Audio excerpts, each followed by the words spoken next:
ఆంధ్రప్రదేశ్కు కేంద్ర ఆర్థిక మంత్రి నిర్మలా సీతారామన్ గుడ్ న్యూస్ చెప్పారు. కేంద్ర బడ్జెట్లో ప్రత్యేక సాయం చేయనున్నట్లు ప్రకటించారు. బడ్జెట్ ప్రసంగంలో ఆంధ్రప్రదేశ్ అభివృద్ధికి పూర్తి సహకారం అందిస్తామని కేంద్ర ఆర్థిక మంత్రి నిర్మలా సీతారామన్ తెలిపారు. విభజన చట్టంలో పేర్కొన్న అన్ని అంశాలను అమలు చేస్తామన్నారు. రాష్ట్రానికి ప్రత్యేక ఆర్థిక సహకారం అందించనున్నట్లు తెలిపారు. 2024-25 బడ్జెట్లో ఏపీ రాజధాని అమరావతి అభివృద్ధికి 15,000 కోట్ల రూపాయల నిధులు కేటాయించనున్నట్లు ఆర్థిక మంత్రి నిర్మలా సీతారామన్ ప్రకటించారు. ఇదే విషయంపై మనతో పాటు చర్చించడానికి సిద్ధంగా ఉన్నారు డిబేట్లో చెవుల కృష్ణాంజనేయులు గారు. నమస్తే అండి. తర్వాత మోటూరి కృష్ణప్రసాద్ గారు. నమస్కారం అండి. నమస్తే అండి. తర్వాత ఉప్పలపాటి శ్రీనివాస్ చౌదరి గారు, టీడీపీ రాష్ట్ర నాయకులు. అదేవిధంగా ప్రొఫెసర్ జీవీఆర్ శాస్త్రి గారు, విశ్లేషకులు. నమస్తే అండి. అదేవిధంగా పూడి తిరుపతిరావు గారు, బీజేపీ రాష్ట్ర అధికార ప్రతినిధి. నమస్తే అండి తిరుపతిరావు గారు.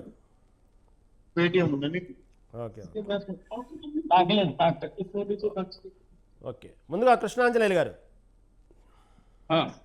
నమస్తే అండి. నమస్తే అండి. Okay okay okay okay Krishnanjaneyulu గారు, ముందుగా 2024-25 పార్లమెంట్లో నిర్మలా సీతారామన్ విడివిడిగా బడ్జెట్ ప్రవేశపెట్టారు. ఎంతోమంది 125 కోట్ల మంది ప్రజలు ఎంతో ఆశగా ఎదురు చూస్తున్నటువంటి బడ్జెట్ ఏ రంగాలకి ప్రాధాన్యతనిస్తారు, ఎలాంటి ఊహలు, ఏమేమి జరుగుతాయి, ఏ రాష్ట్రానికి ఎలాంటి నిధులు కేటాయిస్తారు అంచనాలతో ఉదయం నుంచి ఉత్కంఠగా ఎదురు చూస్తున్నటువంటి బడ్జెట్లో ప్రకటించేశారు నిర్మలా సీతారామన్ గారు. మళ్ళీ ఏ రంగాలకి ఎలా కేటాయించారని దానిపైన మనం మాట్లాడుకుందాం. ఈ బడ్జెట్ అనేది అన్ని రంగాలకు ఆశాజనకంగా ఉన్నాయా, ఏమంటారు కృష్ణాంజనేయులు గారు? రహీం గారు నమస్తే. ప్యానల్ మెంబర్స్ అందరికి కూడా నమస్కారం. ఆంధ్రప్రదేశ్ ప్రజలు రాష్ట్ర విభజన జరిగిన తర్వాత 10 సంవత్సరాల నుంచి కేంద్ర ప్రభుత్వం వైపు నుంచి విభజన చట్టంలో వాళ్ళకు హక్కుగా రావాల్సినటువంటి వాటి కోసం ఎదురు చూస్తున్నారు.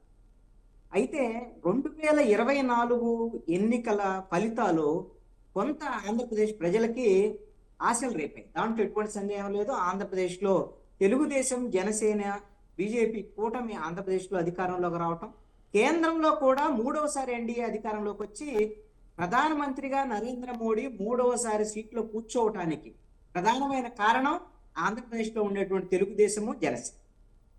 ఈ విధమైనటువంటి పరిస్థితి ఎన్డీఏ ఆంధ్రప్రదేశ్, తెలుగుదేశం, జనసేన సహకారంతో వాళ్ళ అవసరంతో ఈ రోజున ఏర్పడి ఉంది. కాబట్టి ఇప్పటికైనా బీజేపీ కేంద్ర ప్రభుత్వం నుంచి రాష్ట్రానికి హక్కుగా రావాల్సినటువంటి విభజన చట్టాన్ని అమలు చేస్తుందని ఆశపడ్డారు. అందుకు అనుగుణంగానే ఇప్పుడు బడ్జెట్ కోసం ఈ బడ్జెట్లో ప్రధానమంత్రి వాళ్ళ ఆలోచనల మేరకు దేశ ఆర్థిక శాఖ మంత్రి, యూనియన్ మినిస్టర్ నిర్మలా సీతారామన్ ఏ విధమైనటువంటి ప్రకటనలు చేస్తారనేటువంటిది 1000 కళ్ళు ఎదురు చూశారు. ఖచ్చితంగా ఆంధ్రప్రదేశ్కి ఆవిడ వరాల జల్లు కులిపించారని అనటంలో ఎటువంటి సందేహం లేదు. ఎందుకు వరాల జల్లు అని అంటే ఏంటి, అంత ఇచ్చారా, అంత అవకాశం ఇచ్చారా అనేటువంటి దాని మీద ఉంటే 10 ఏళ్ల నుంచి ఏమి ఇవ్వని దానికన్నా ఇప్పుడు ప్రకటించినటువంటి ఖచ్చితంగా ఎంతో కొంత ఉపశమనానికి పనికొచ్చేటువంటి అంశాలు. ప్రధానమైనటువంటి ఏమిటి అని అంటే ఆంధ్రప్రదేశ్కి రాష్ట్ర విభజన తర్వాత జీవనాడి పోలవరం. ఈ పోలవరానికి సంబంధించినటువంటి దాంట్లో స్పష్టమైనటువంటి ప్రకటన చేశారు నిర్మలా సీతారామన్. పోలవరం త్వరితగతిన పూర్తి చేయడానికి కావాల్సినటువంటి పూర్తి సహకారం కేంద్ర ప్రభుత్వం నుంచి ఉంటుంది అనేటువంటి విషయాన్ని చెప్పారు. ఆవిడ కూడా ఇది ఒక లైఫ్ లైన్ ఏపీకి అనేటువంటి విషయాన్ని కూడా చెప్పారు. ఈ పోలవరం ప్రాజెక్టు కింద పూర్తి అయితే ఆంధ్రప్రదేశ్ సస్యశ్యామలం అవుతుంది అనేటువంటి విషయాన్ని కూడా స్పష్టత ఇచ్చారు. దీని మీద మాకు కన్సర్న్ ఉంది అనేటువంటి విషయాన్ని కూడా చెప్పారు. అయితే మరి భవిష్యత్తులో కేంద్ర ప్రభుత్వం ఇంకొక స్పష్టత ఇస్తుంది అని అనుకోవచ్చు. పోలవరం వాళ్ళు త్వరితగతిన పూర్తి చేస్తామన్నారు, మంచిది. పోలవరం త్వరితగతిన పూర్తి అవ్వాలి అని అంటే ప్రధానమైనటువంటి అడ్డంకి ఏంటి అని అంటే పోలవరానికి పునరావాస ప్యాకేజీ 32,000 కోట్ల రూపాయలు ఇవ్వాలి. ఆ పునరావాస ప్యాకేజీ విషయంలో కూడా కేంద్ర ప్రభుత్వం నుంచి ఒక స్పష్టత వస్తుందని ఆశిద్దాం. అయితే నిర్మలా సీతారామన్ ఒక స్పష్టత ఇచ్చారు. ముందు ఆవిడ ఫస్ట్ మాట్లాడుతూనే ఆంధ్రప్రదేశ్ విభజన చట్టాన్ని మేము గౌరవిస్తున్నాం, ఆ విభజన చట్టాన్ని మేము ఖచ్చితంగా అమలు చేయటానికి స్పష్టంగా కేంద్ర ప్రభుత్వం సిద్ధంగా ఉంది అనేటువంటి ప్రకటన చేశారు. ఇది మంచి పరిణామం. అదే విధంగా పోలవరం తర్వాత కీలకమైనటువంటి అంశం ఆంధ్రప్రదేశ్కి రాష్ట్ర రాజధానికి సంబంధించినటువంటి అంశం. ఈ రాష్ట్ర రాజధాని విషయంలో కూడా బహుళ సంస్థల ద్వారాగా ఆంధ్రప్రదేశ్ రాజధాని అమరావతి నిర్మాణాలకు పూర్తి కావడానికి కావాల్సినటువంటి సహకారం మొత్తం, ఆర్థిక నిధుల సహకారం మొత్తం బహుళ సంస్థల ద్వారాగా మేము అందించేటువంటి ప్రయత్నం చేస్తున్నామని చెప్పారు.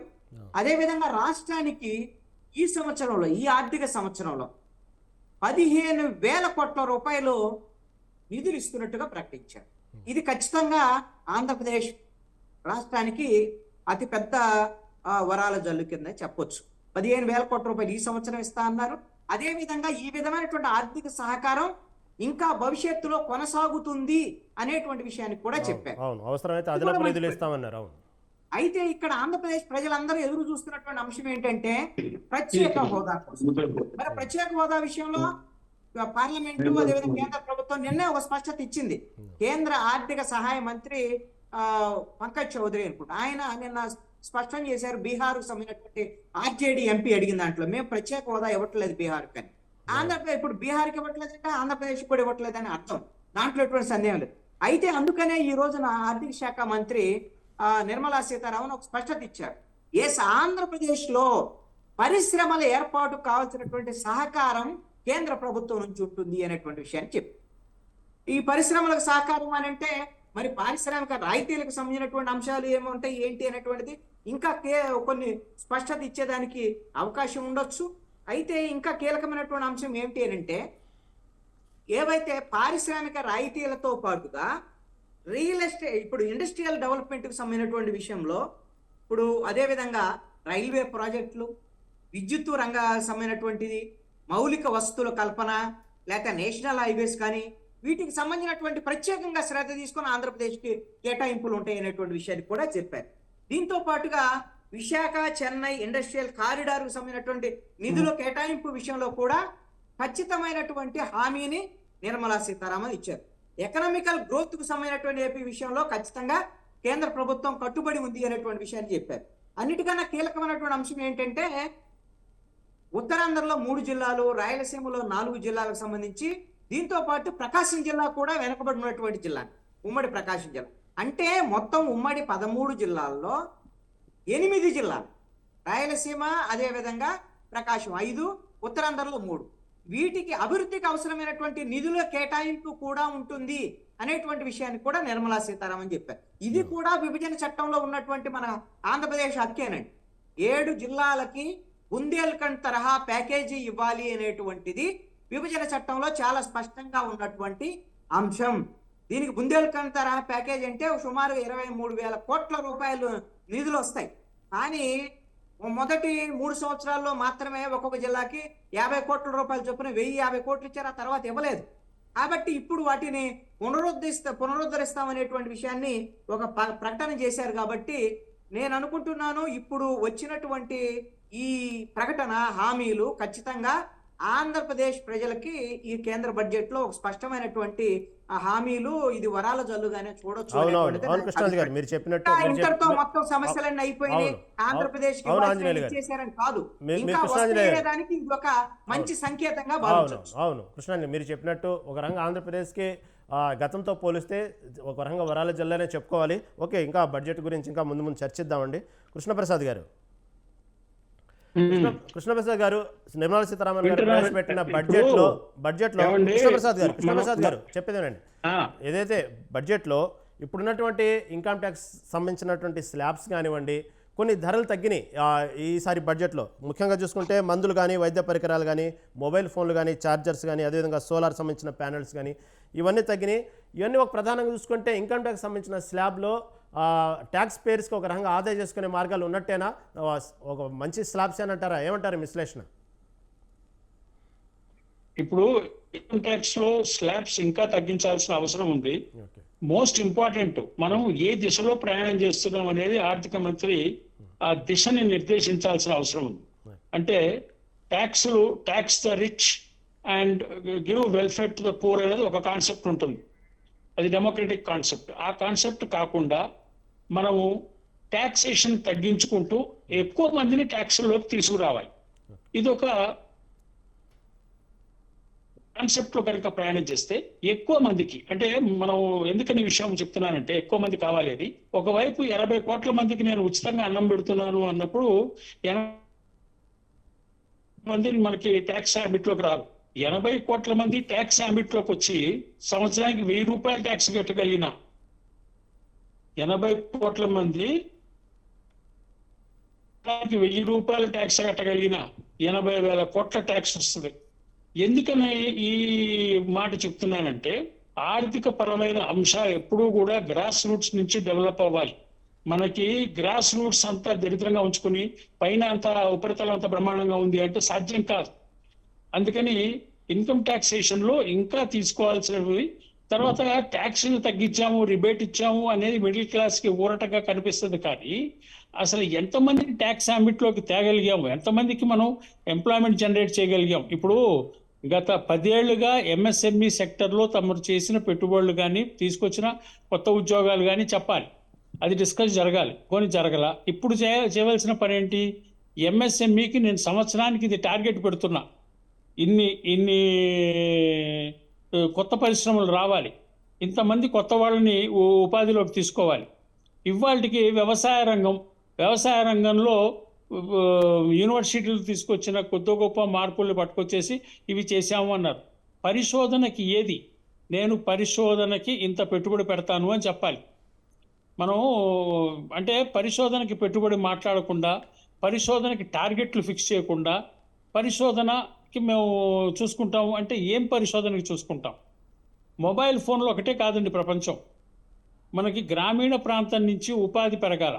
మనకి ఇవాళ గనక నేను ఒక శాస్త్రవేత్తగా మాట్లాడుతున్నా, ఇవాళ గనక మనం భారతదేశం ఏంటి, మనం ఎక్కడ బాగుపడుతున్నాం, ఎక్కడ బాధపడుతున్నాం అనే అంశాన్ని కనుక పరిశీలిస్తే పవర్ సెక్టర్ అత్యంత దరిద్రంగా ఉంది.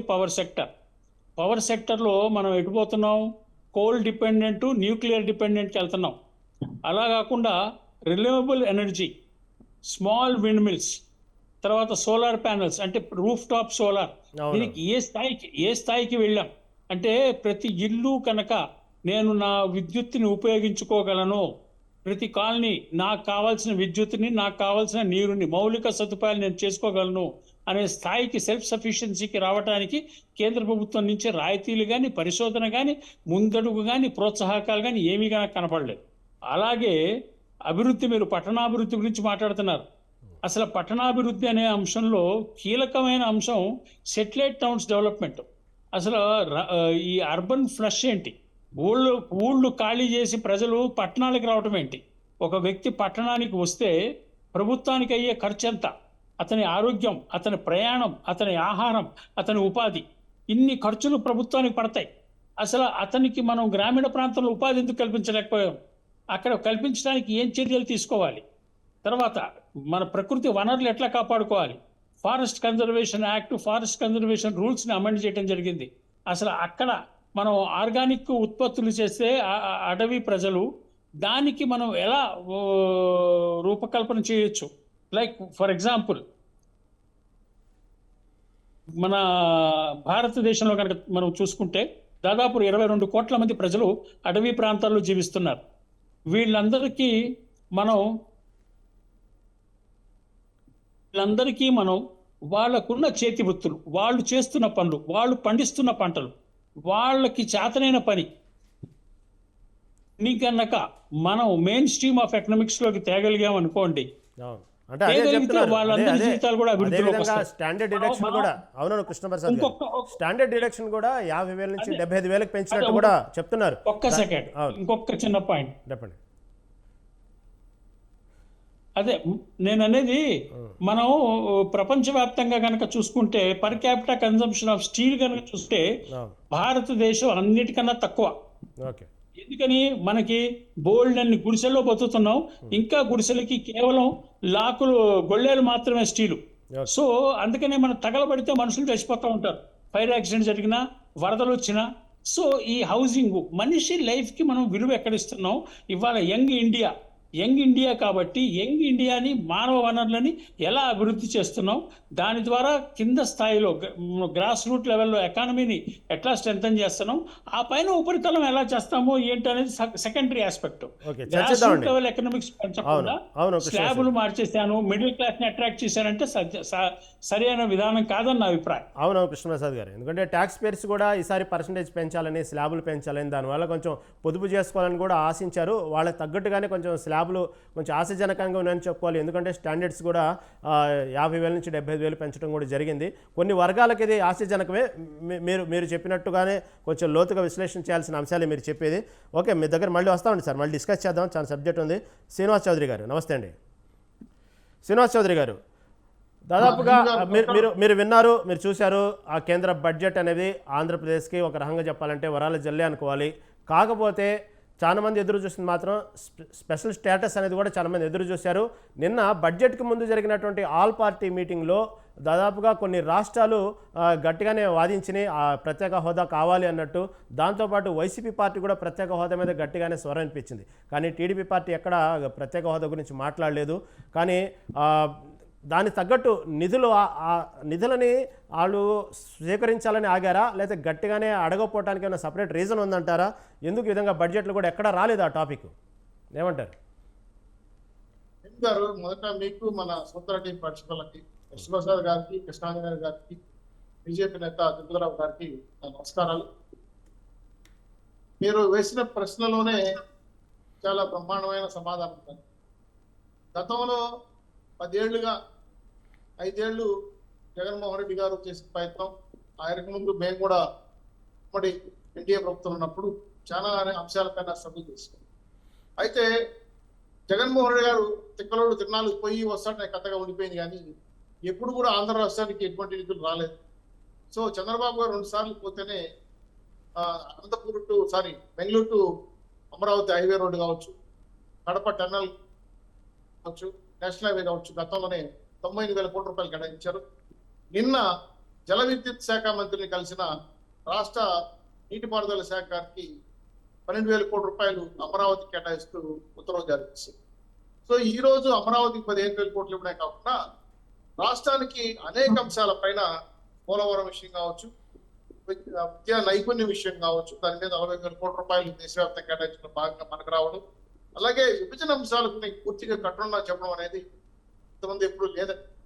ఆంధ్ర రాష్ట్రం ఇప్పటికే విభజన అంశాలపైన విభజన గాయాలు మానిపోయి చాలా ఇబ్బంది పడుతున్నాం.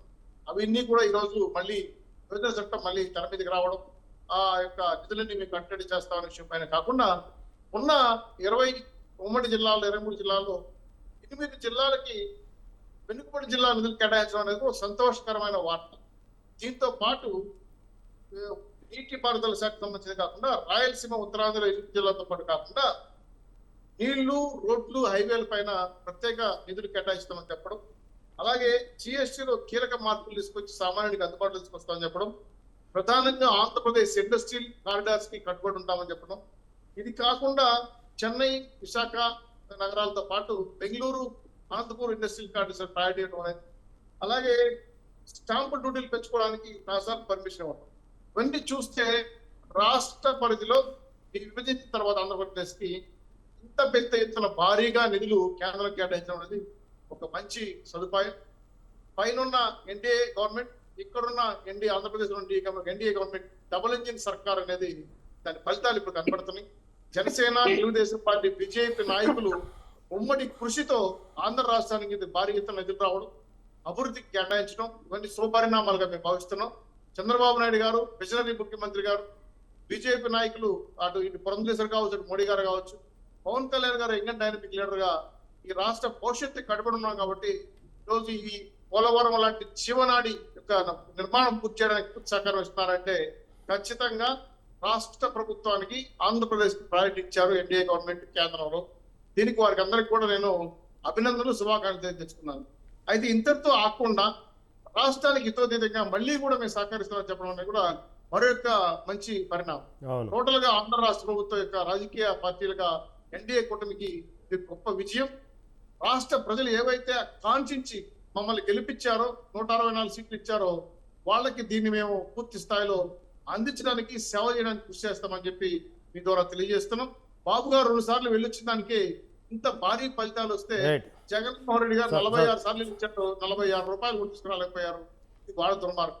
అయితే ఈ రాష్ట్రానికి ఉన్న అప్పులు, చేసిన కష్టాలు, పడుతున్న బాధలు చూసిన తర్వాత కేంద్రం దృష్టికి తీసుకెళ్తే వీటన్నిటిపైన కూడా స్పెషల్ గా వాళ్ళు ఆలోచించి ఆంధ్ర రాష్ట్రానికి ఇది అవసరం, విభజన తర్వాత జరిగిన కష్టాల్లో ఉన్న ఆంధ్రప్రదేశ్కి ఇవన్నీ చేయాలి కాబట్టి సోలార్ ప్లాంట్లు, 12 ఇండస్ట్రియల్ పార్కుల్లో భాగంగా మెడికల్ కాలేజీలు, కేంద్ర విద్యా సంస్థలతో పాటు అనేక ఇండస్ట్రీస్ కూడా భారతదేశం నుంచి ఆంధ్ర రాష్ట్రానికి రప్పించడానికి హితోధికంగా రాయితీలు ఇస్తామని చెప్పి, అలాగే చిన్న పరిశ్రమ ఎంఎస్సీ పరిశ్రమ ప్రోత్సహిస్తామని చెప్పి, ముద్ర రుణాలు కావచ్చు, మెడికల్ క్యాన్సర్ మందులు రేట్లు తగ్గించడం నుంచి అన్ని కూడా కేంద్ర బడ్జెట్ చాలా చక్కగా ఉందనే విషయం పైన ఎన్డీఏ గవర్నమెంట్ ఆనందపడతా ఉంది.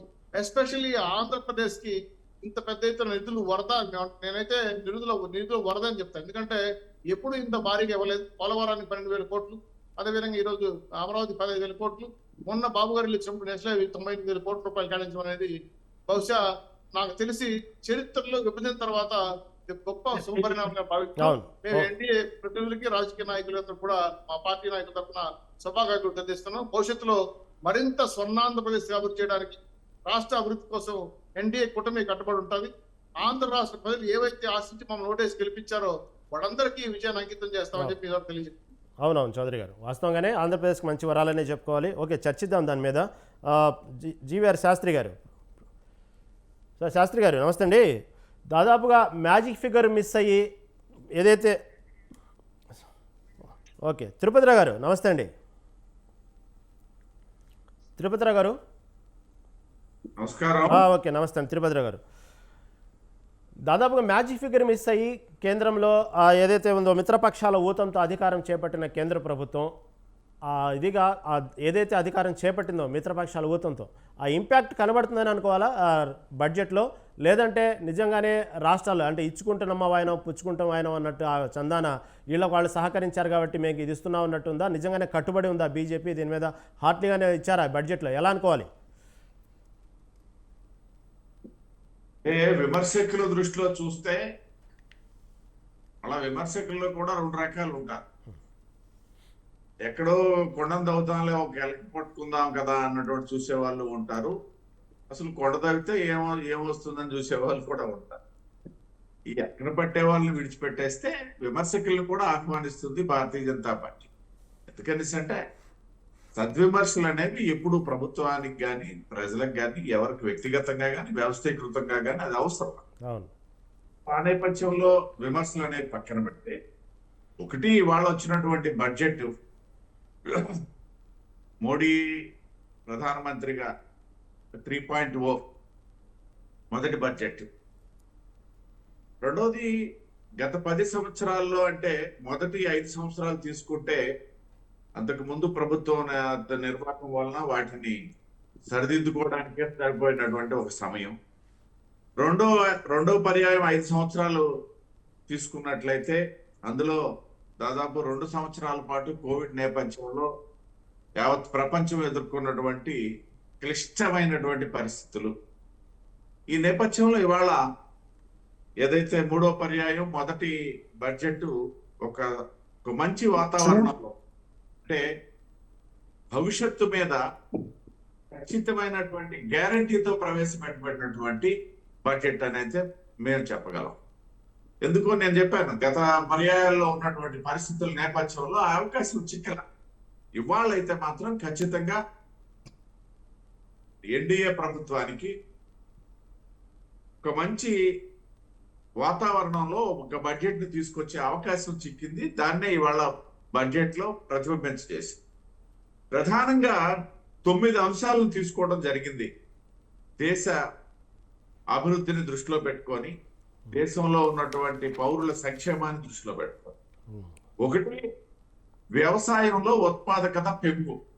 ఇప్పటికే ప్రపంచ దేశాలకు అన్నం పెట్టగలిగే పరిస్థితి, ఇందాక పెద్దలు ప్రస్తావించినట్టుగా 80 కోట్ల మందికి ఉచితంగా ఆహార ధాన్యాలు పంపిణీ చేస్తున్నటువంటి స్థితిని కొనసాగిస్తూ, భవిష్యత్తులో పెరుగుతున్నటువంటి జనాభాని దృష్టిలో పెట్టుకొని ఒక ప్రధానమైనటువంటి నిర్ణయం వ్యవసాయంలో ఉత్పాదకత పెంపు. రెండోది, పెరుగుతున్నటువంటి జనాభా, అందులో ఉన్నటువంటి యువ జనాభాని అంటే యువతని దృష్టిలో పెట్టుకొని నైపుణ్యాల పెంపు, ఉద్యోగ కల్పన మీద దృష్టి సారించినటువంటి విషయం. మూడోది తిరుపతిరావు గారు ప్రధానమైన 9 అంశాలంటూ మీరు చాలా వాల్యుబుల్ ఇన్ఫర్మేషన్ ఇస్తున్నారు. తిరుపతిరావు గారు రహీం గారు ప్రధానంగా తీసుకున్న 9 రంగాల మీద మీరు చెప్పినట్టు వ్యవసాయం, పరిశోధన రంగం కానివ్వండి, కొత్తగా 109 రకాల వంగడాలకు సంబంధించిన అనేక నిర్ణయాలు తీసుకున్నారు బడ్జెట్లో. చెప్పండి, చెప్తా ఉన్నారు. అదే ఇప్పుడు ఈ 9 దీంట్లో ఉత్పత్తి సేవలు, పట్టణాభివృద్ధి, ఇంధన భద్రత, మౌలిక వస్తువులు ఇట్లాంటి సంబంధించి ప్రాధాన్యతగా తీసుకోవడంతో పాటు ఏదైతే ఏమొస్తున్నాయి ఏంటనేది పెద్దలు ప్రస్తావించారు. ఒక ప్రధానమైనటువంటి అంశం ఏదైతే ఈ పూర్వోదయాన్ని ఒక ప్రాజెక్ట్ తీసుకుంది కేంద్ర ప్రభుత్వం ఈ బడ్జెట్ లోనే అనౌన్స్ చేసి, ఏదైతే వెనకబడినటువంటి రాష్ట్రాలైనటువంటి అక్కడ బీహార్ గాని, లేదా ప్రత్యేక హోదా డిమాండ్ చేస్తున్నటువంటి బీహారు, ఒరిస్సా, ఆంధ్రప్రదేశ్ తో పాటు జార్ఖండ్, నార్త్ ఈస్టర్న్ స్టేట్స్ ని కలుపుకొని పూర్వోదయాన్ని చెప్పేసి ఒక కొత్త పథకాన్ని తీసుకోవడం జరిగింది. దీని ద్వారా ఒకవైపు మౌలిక వసతులు కల్పించడంతో పాటు ఇండస్ట్రియల్ డెవలప్మెంట్, అదే సందర్భంలో అక్కడ ఉన్నటువంటి స్థానిక వనరులని ఏ విధంగా వినియోగించుకోవాలి పూర్తి స్థాయిలో అన్నటువంటి ఒక ఆలోచనతో తీసుకొచ్చినటువంటి ఒక పథకం ఏదైతే ఉందో పూర్వోదయం. ఇది ప్రధానమైనటువంటి అంశం ఇవాళ ఆంధ్రప్రదేశ్ రాష్ట్రానికి కూడా.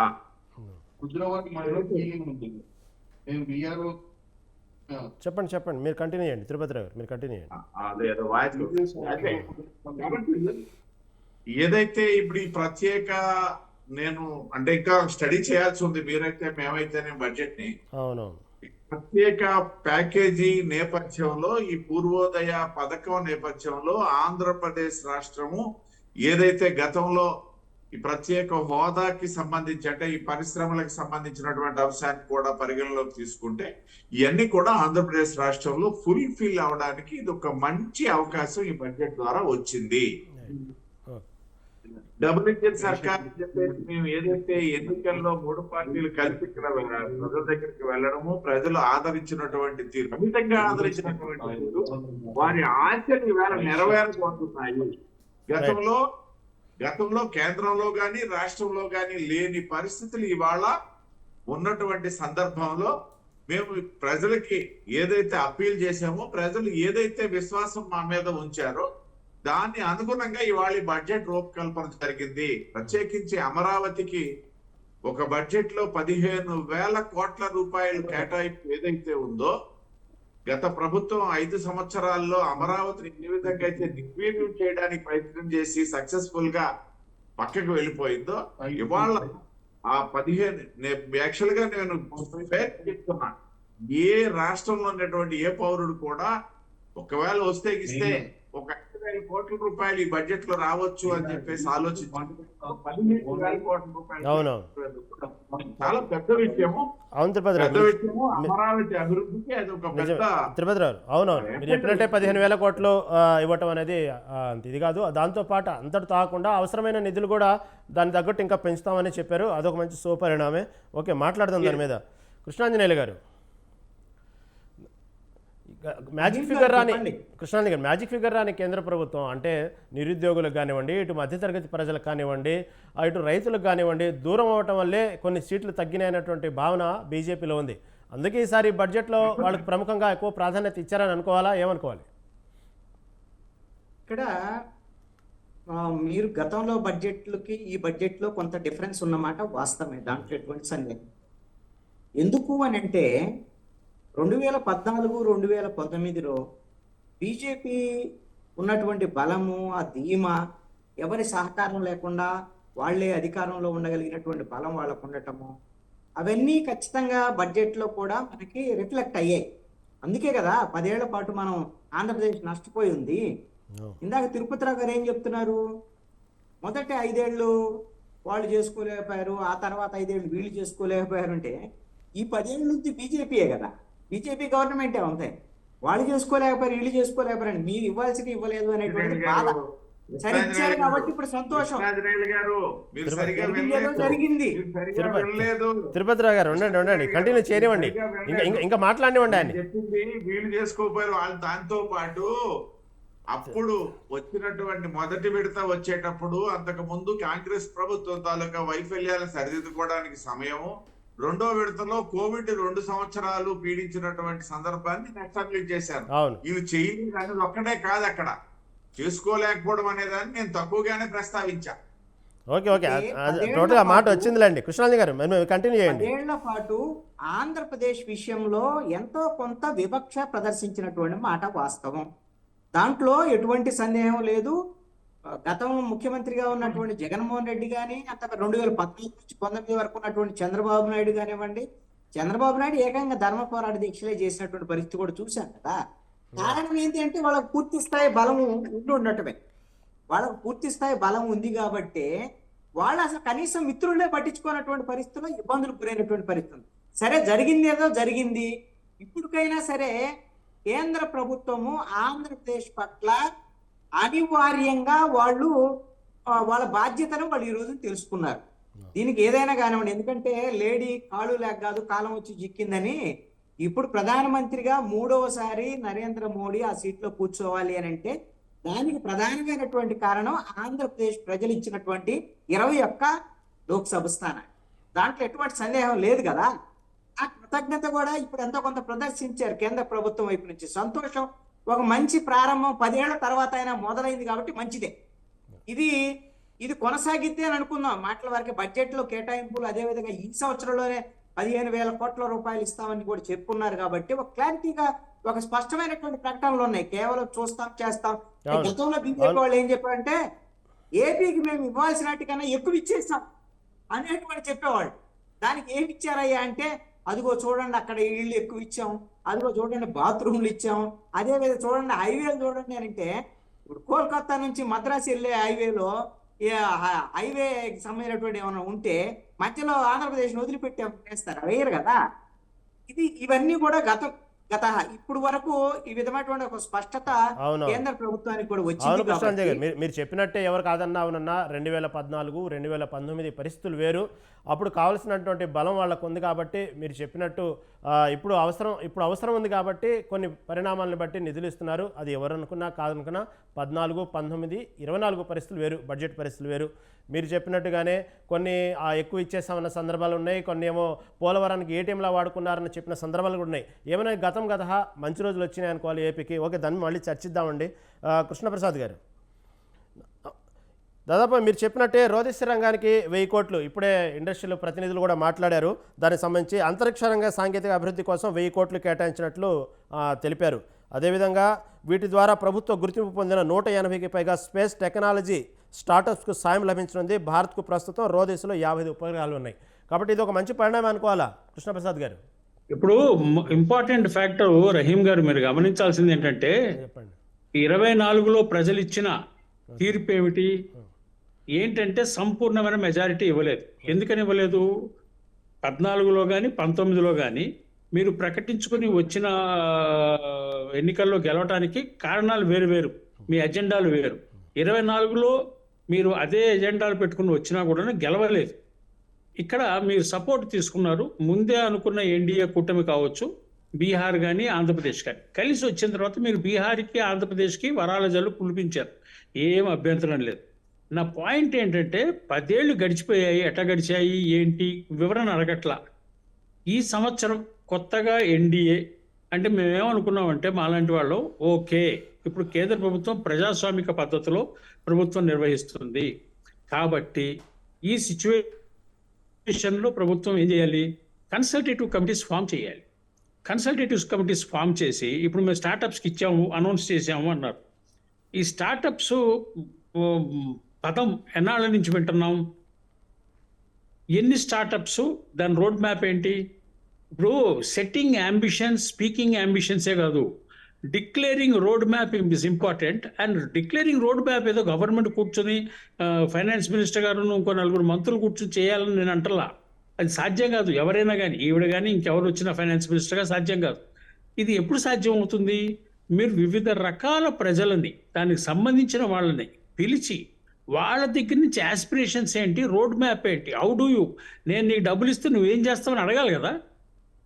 ఇప్పుడు దానికి ఏమైనా ఎక్సర్సైజులు జరిగాయా? జరగల. దానికి ఎలాంటి ఎక్సర్సైజ్ జరగల. మేము ఇది ఇస్తున్నాం, మేము పెన్షన్లు ఇస్తున్నాం, మేము స్టార్టప్కి ఇది సపోర్ట్ చేస్తున్నాం, మేము 15,000 కోట్లు అమరావతికి ప్రకటించాం, పోలవరంకి ప్రకటించాం. అమరావతి పోలవరం వచ్చేటప్పటికల్లా ఆంధ్రప్రదేశ్ ప్రభుత్వం అడుగుండొచ్చు, ఆంధ్రప్రదేశ్ ప్రభుత్వం కేంద్ర ప్రభుత్వం మాట్లాడుకుని చేసుకుండొచ్చు. కానీ స్టార్టప్స్ కానీ, ఇండస్ట్రీస్ కానీ, గ్రాస్ రూట్ లెవెల్ ఇండస్ట్రీస్ కానీ, రూరల్ ఏరియా డెవలప్మెంట్ ప్రాజెక్ట్స్ కానీ, తర్వాత సబర్బన్ సెటిలైట్ టౌన్షిప్స్ డెవలప్మెంట్ కానీ, దీనికి ఎంతమంది జిల్లా పరిషత్ చైర్మన్లని, ఎంతమంది మున్సిపాలిటీ చైర్మన్లని పిలిచి మాట్లాడారు. అసలు నిజాయితీగా మనం ప్రజాస్వామిక స్ఫూర్తితో కనుక మాట్లాడితే జిఎస్టీలో సగభాగం లోకల్ బాడీస్కి వెళ్ళాలి. గ్రామ పంచాయతీలు, జిల్లా పంచాయతీలు, మున్సిపాలిటీలకు వెళ్ళాలి. ఎందుకని వెళ్ళాలంటే water, electricity, health, education, law and order ఇవి లోకల్ గవర్నెన్స్లోకి వెళ్ళాలి. నీళ్లు లేవు, ఎన్నాళ్ళు నీళ్లు లేకుండా దేశం బతుకుద్ది? నీళ్లు ఉన్నాయా లేవా, ఎక్కడి నుంచి వనరులు సేకరించాలి, ఈ ఆస్పెక్ట్లో లోకల్ గవర్నెన్స్ పట్టించుకోవాలి. సో లోకల్ గవర్నెన్స్కి మనం కేటాయిస్తున్నాము అని అంటే అసలు 50% హక్కు లోకల్ గవర్నెన్స్కి వెళ్ళాల్సింది మనం ఏమి ఇస్తున్నాం? నా దగ్గర నుంచి తీసుకున్న డబ్బులు నాకు బిచ్చం వేయటం కాదండి. నా దగ్గర నుంచి తీసుకున్న డబ్బులు నా హక్కు నాకు ఇవ్వాలి. ఈ హక్కు గ్రామీణ ప్రాంతాల్లో కానీ మున్సిపాలిటీల్లో కానీ మాట్లాడాలి. ఎందుకంటే జిఎస్టీ వసూలు అయ్యేది ఎక్కడి నుంచి వసూలు అవుద్ది? మున్సిపాలిటీల్లోనూ గ్రామీణ ప్రాంతాల్లో వసూలు అవుద్ది. వసూలైన దాంట్లో రాష్ట్ర ప్రభుత్వం, కేంద్ర ప్రభుత్వం దగ్గర పెట్టుకుని ఎన్నిసార్లు మనం చూడాల పంచాయతీ ప్రెసిడెంట్లు, సర్పంచులు తెలంగాణలో ఆత్మహత్యలు చేసుకున్నారు. ఆంధ్రప్రదేశ్లో కూడా వాళ్ళకి చేసిన పనులకు బిల్లులు ఇవ్వలేదని. కృష్ణప్రసాద్ గారు, మీరు చెప్పేదంతా సిస్టమ్ ఎలా ఉండాలి, కంట్రీ ఎలా అవునండి, ఉండాలి, ఆ ఎలా సిస్టమ్ డెవలప్ ఎస్టాబ్లిష్ అవ్వాలి, చేయడానికి సిస్టమ్ గవర్నెన్స్ అనేది బాధ్యత ఎలా ఉండాలి, జవాబుదారీతనం ఎలా ఉండాలని మీరు చెప్తున్నారు. అది వాస్తవం. ఇక్కడంతా కూడా రాజకీయ స్వలాభాలు, రాజకీయాలతో ముడిపడి ఉంది. మీరు చెప్పే సిస్టమ్ ప్రకారం నిజంగానే ఆ విధంగా ఆ సిస్టమ్ ప్రకారమే గవర్నెన్స్ అనేది ఒక జవాబుదారీతనం అనుకుంటే ఇండియా ఎప్పుడో డెవలప్ అయింది. దాని మీద మాట్లాడదామండి. సమయం చాలా తక్కువ ఉంది. శ్రీనివాస్ చౌదరి గారు చెప్పండి. శ్రీనివాస్ చౌదరి గారు, ఇప్పటికీ 50 రోజులైంది ఎన్డీఏ ప్రభుత్వం, కూటమి ప్రభుత్వం అధికారంలోకి వచ్చి 50 రోజులైంది. ఇప్పటికీ ఒక 4 సార్లు ఢిల్లీ వెళ్ళొచ్చారు చంద్రబాబు. వెళ్ళొచ్చిన సందర్భంగా అనేక సార్లు ప్రతిపక్షాలు కూడా ఎందుకు వెళ్ళొస్తున్నారు, ఏం మాట్లాడుతున్నారు, ఇంతవరకు మీకు ఎందుకు ప్రామిస్ చేయలేదు, గట్టిగా మీరు ఎందుకు అడగట్లేదు అనేక సందర్భాల్లో చెప్పారు, మీడియా ముందు కూడా చెప్పారు. కాబట్టి ఇవాళ చూసిన బడ్జెట్ చూస్తే నిజంగానే చంద్రబాబు అనుభవాన్ని రంగరించి ప్రజెంటేషన్ ఇచ్చి సాధించారని చెప్పుకోవాలా, ఏమనుకోవాలి?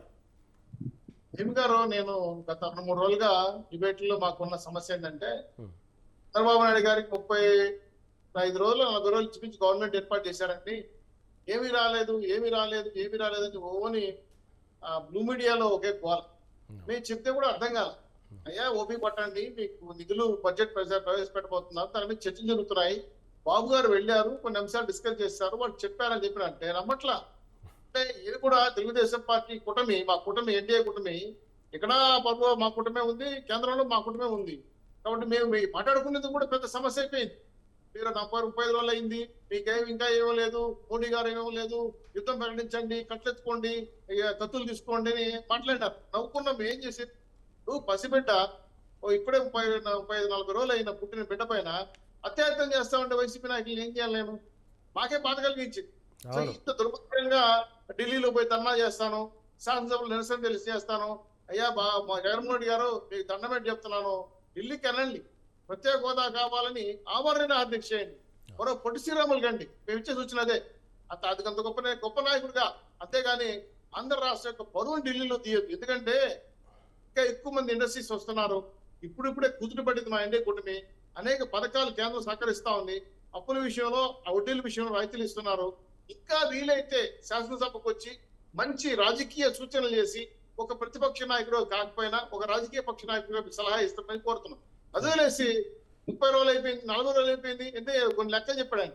ఈ 36 మంది చనిపోయారని, 50 మంది చనిపోయినారని, 500 ఆస్తులు కూడా కొట్టారని పేపర్ మీద ఇవ్వండి. ఇవ్వడు మళ్ళా వచ్చాడు వెళ్ళిపోయాడు అసెంబ్లీ. రైట్ శ్రీనివాస్ చౌదరి గారు, మీ ఆవేదన అర్థమైంది, మీరు చెప్పినట్టుగానే చంద్రబాబు తీసుకున్న డెడికేషన్కి, చౌదరి గారు సమయం చాలా తక్కువ ఉంది, చంద్రబాబు గారు తీసుకున్న వర్క్ డెడికేషన్ అనేది బడ్జెట్ రూపం జర్నలిస్ట్ చెప్తున్నారు కదా, చెప్పండి. మీడియా వాళ్ళు చెప్తున్నారు కదా, మంచి ఫలితాలు వచ్చాయి కదా. కాబట్టి ఇవన్నీ కూడా మా ఆంధ్ర రాష్ట్ర ప్రజల విజయం, మా ఎన్డీఏ కుటుంబ నాయకుల విజయంగా మేము గౌరవిస్తున్నాం. మరొకసారి మోడీ ప్రభుత్వానికి మేము మీ ద్వారా, నారా చంద్రబాబు నాయుడు ద్వారా, లోకేష్ ద్వారా కృతజ్ఞతలు తెలియజేస్తున్నాం. రైట్ ఓకేనండి, సమయం అయిపోయింది. చర్చలో పాల్గొన్నందుకు కృష్ణాంజలి గారికి, అదేవిధంగా కృష్ణప్రసాద్ గారికి, శ్రీనివాస్ చౌదరి గారికి, తిరుపతిరావు గారికి ధన్యవాదాలండి. ఇది ఏమైనా 2024-25 బడ్జెట్ అనేది కొంచెం ఆశాజనకంగా ఎదురుచూసిన 125 కోట్ల మంది ప్రజలకి వివిధ రంగాల్లో కొంతమందికి ఆశ, కొంతమంది నిరాశ ఎదిరినప్పటికీ ఆంధ్ర ప్రాంతానికి వచ్చేటప్పటికి నిధుల వరాలే వచ్చినాయని అనుకోవాలి. ఇది ఈనాటి డిబేట్. రేపటి డిబేట్లో మళ్ళీ కలుద్దాం. చూస్తున్నానండి స్వతంత్ర టీవీ.